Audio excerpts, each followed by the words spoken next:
Carol Covin. 3 years ago, I was diagnosed with Parkinson's. Thank you. Since I just had finished a year of cancer journey, I was kind of annoyed.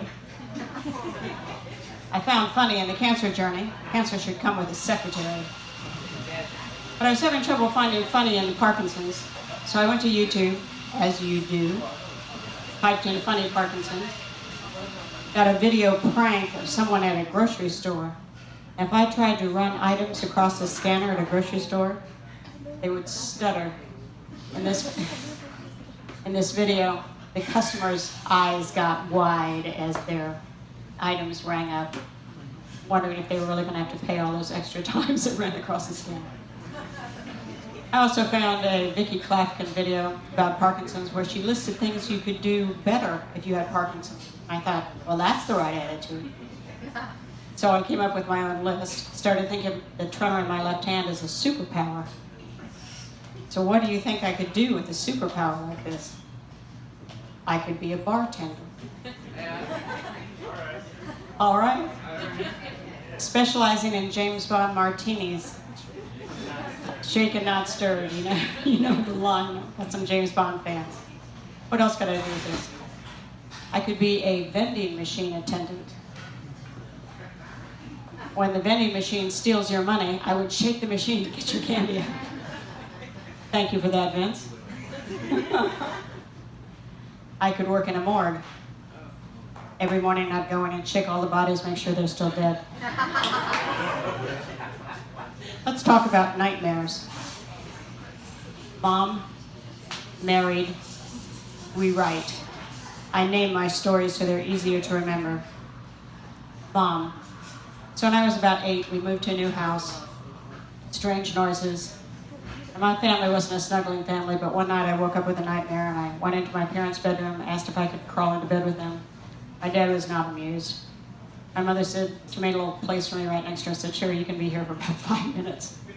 And she let me lie down for a few minutes, and sent me back to my bedroom. But it must have worked, because I never had any more nightmares. In fact, a few weeks later, a fire engine came roaring down our street. I didn't know that till I heard my family talking about it in the morning. Obviously, I could sleep through a fire engine now. So, married.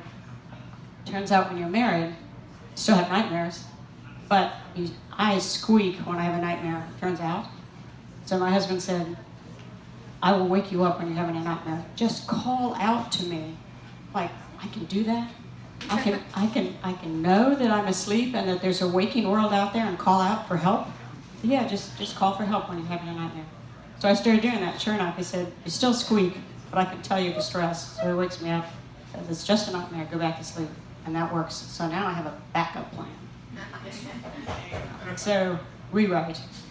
So I was talking to a friend of mine a few years ago about nightmares, and she said, yeah, I just wake myself up and change the story.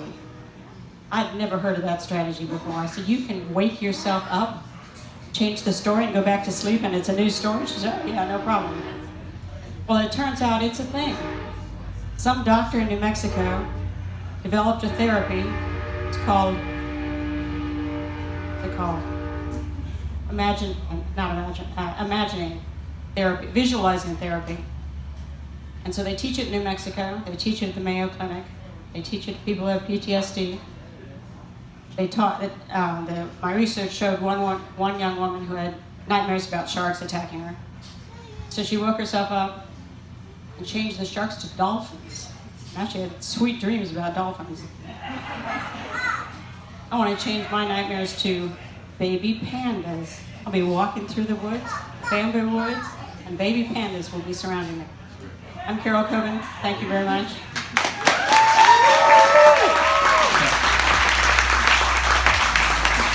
You can find me on Facebook. I've written a book, Who Gets to Name Grandma? A book that you can read in about 2 hours with a glass of wine. Advice to mothers and grandmothers, for any mother or any grandmother, about how to raise the grandchildren. Facebook and a blog post on YouTube. Thank you very much.